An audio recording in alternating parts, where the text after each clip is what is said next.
السلام علیکم دوستوں الیگزینڈر 350 سے 323 قبل مسیح تک مقدونیہ کا حکمران رہا۔ اس نے ارسطو جیسے استاد کی صحبت پائی۔ باپ کی موت کے وقت سکندر کی عمر 20 سال تھی، لیکن وہ اس لحاظ سے خوش قسمت تھا کہ کسی مشکل کے بغیر ہی اسے مقدونیہ کی حکمرانی مل گئی، ورنہ اس زمانے کا قاعدہ تو یہی تھا کہ بادشاہ کا انتقال ہوتے ہی تخت کے حصول کے لیے لڑائیاں شروع ہو جاتی، اور اس لڑائی میں ہر وہ شخص حصہ لیتا جس کے پاس تخت تک پہنچنے کا ذرا سا بھی موقع ہوتا۔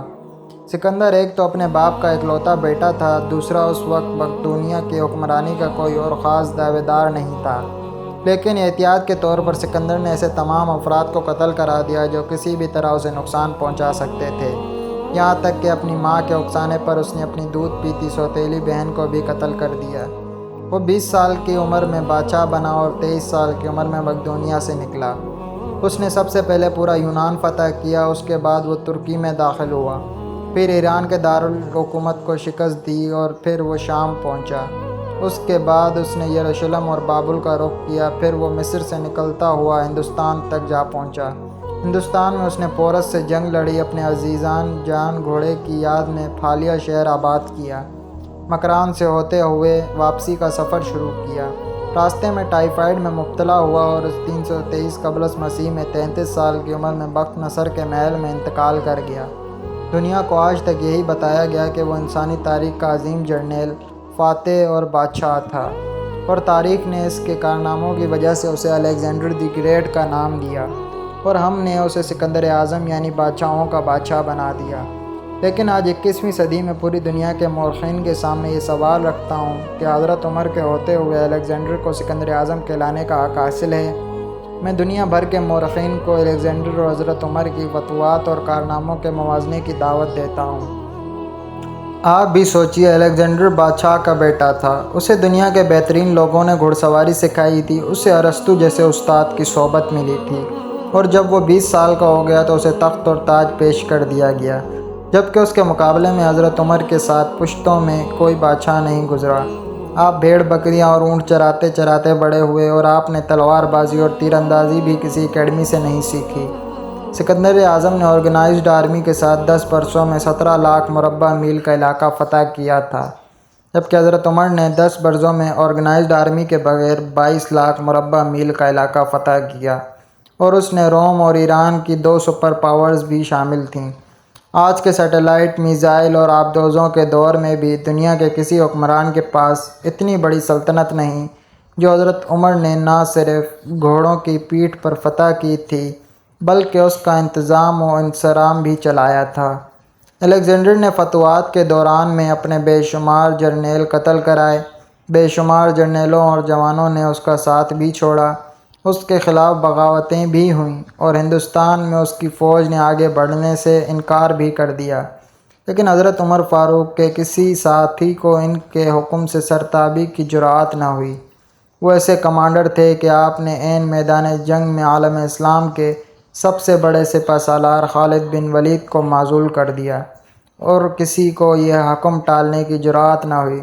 آپ نے حضرت سعد بن ابی وقاص کو کوفے کی گورنری سے ہٹا دیا، آپ نے حضرت حارث بن قواب سے گورنری واپس لے لی، آپ نے حضرت عمر بن العاص کا مال ضبط کر لیا، اور آپ نے حمص کے گورنر کو واپس بلا کر اونٹ چرانے پر لگا دیا، لیکن کسی کو حکم عدولی کی جرأت نہ ہوئی۔ الیگزینڈر نے 17 لاکھ مربع میل کا علاقہ فتح کیا، لیکن دنیا کو کوئی نظام، کوئی سسٹم نہ دے سکا، جبکہ حضرت عمر نے دنیا کو ایسے سسٹم دیے جو آج تک پوری دنیا میں رائج ہیں۔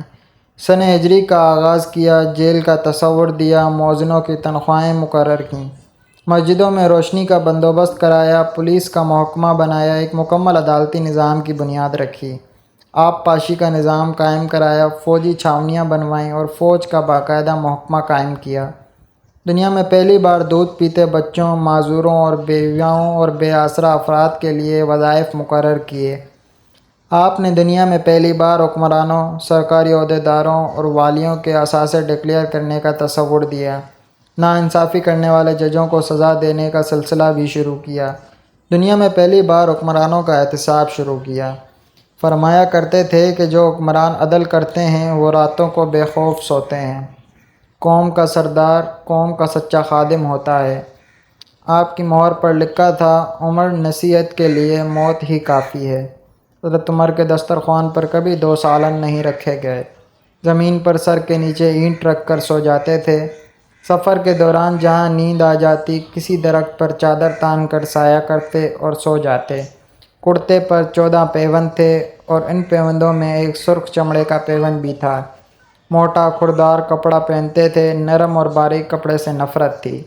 کسی کو جب سرکاری عہدے پر فائز کرتے تھے تو اس کے اثاثوں کا تخمینہ لگوا کر اپنے پاس رکھ لیتے، اور اگر سرکاری عہدے کے دوران اس کے اثاثوں میں اضافہ ہو جاتا تو اس کا احتساب کرتے تھے۔ جب کسی کو گورنر بناتے تو اسے نصیحت فرماتے تھے، کبھی ترکی گھوڑے پر نہ بیٹھنا، باریک کپڑے نہ پہننا، چھنا ہوا آٹا نہ کھانا، دربان نہ رکھنا اور کسی فریادی پر دروازہ بند نہ کرنا۔ فرماتے تھے ظالم کو معاف کر دینا مظلوموں پر ظلم ہے۔ حضرت عمر کا یہ فقرہ آج انسانی حقوق کے چارٹر کی حیثیت رکھتا ہے۔ مائیں بچوں کو آزاد پیدا کرتی ہیں، تم نے انہیں کب سے غلام بنا لیا۔ فرماتے ہیں میں اکثر سوچتا ہوں اور حیران ہوتا ہوں، عمر بدل کیسے گیا۔ دنیا کے تمام مذاہب کی کوئی نہ کوئی خصوصیت ہے، اور اسلام کی سب سے بڑی خصوصیت عدل ہے، اور حضرت عمر فاروق وہ شخصیت ہیں جو اس خصوصیت پر پورا اترتے ہیں۔ آپ کے عدل کی وجہ سے عدل دنیا میں عدل فاروقی ہو گیا۔ شہادت کے وقت حضرت عمر مقروض تھے، چنانچہ وصیت کے مطابق مکان بیچ کر قرض ادا کیا گیا۔ آپ دنیا کے واحد حکمران تھے جو فرمایا کرتے تھے، میرے دور میں اگر فرات کے کنارے کوئی کتا بھی بھوک سے مر گیا تو اس کی سزا عمر کو بھگتنا ہوگی۔ آپ کے عدل کی یہ حالت تھی۔ آپ کا انتقال ہوا تو آپ کی سلطنت کے دور دراز علاقے کا ایک چرواہا بھاگتا ہوا آیا اور چیخ کر بولا، لوگوں، حضرت عمر کا انتقال ہو گیا۔ لوگوں نے حیرت سے پوچھا، تم مدینہ سے ہزاروں میل دور جنگل میں ہو، تمہیں اس ثانیے کی اطلاع کس نے دی؟ چرواہا بولا، جب تک حضرت عمر زندہ تھے میری بھیڑیں جنگل میں بے خوف پھرتی تھیں اور کوئی درندہ ان کی طرف آنکھ اٹھا کر نہیں دیکھتا تھا، لیکن آج پہلی بار ایک بھیڑیا میری بھیڑ کا بچہ اٹھا کر لے گیا۔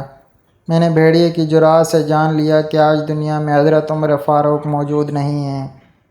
میں دنیا بھر کے مورخین کو دعوت دیتا ہوں، وہ الیگزینڈر اور حضرت عمر کے سامنے رکھ کر دیکھیں، انہیں فاروق کے سامنے الیگزینڈر پہاڑ کے سامنے کنکر کی طرح دکھائی دے گا، کیونکہ الیگزینڈر کی بنائی سلطنت اس کی وفات کے 5 سال بعد ختم ہو گئی، جبکہ حضرت عمر فاروق نے اپنے دور میں جس جس خطے میں اسلام کا جھنڈا گاڑا، وہاں سے آج بھی اللہ اکبر کی صدائیں آتی ہیں، وہاں آج بھی لوگ اللہ کے سامنے سجدہ کرتے ہیں۔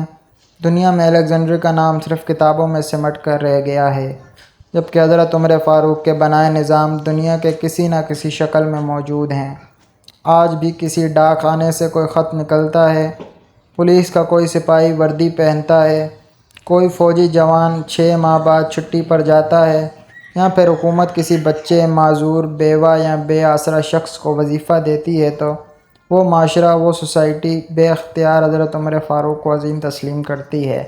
وہ انہیں تاریخ کا سب سے بڑا سکندر مان لیتی ہے، ماں سوائے ان مسلمانوں کے جو آج احساس کمتری کے شدید احساس میں کلمہ تک پڑھنے سے پہلے دائیں بائیں دیکھتے ہیں۔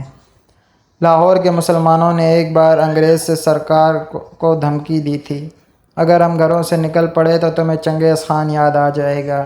اس پر جواہر لال نہرو نے مسکرا کر کہا تھا، افسوس، آج چنگیز خان کی دھمکی دینے والے مسلمان یہ بھول گئے ان کی تاریخ میں عمر بھی تھا۔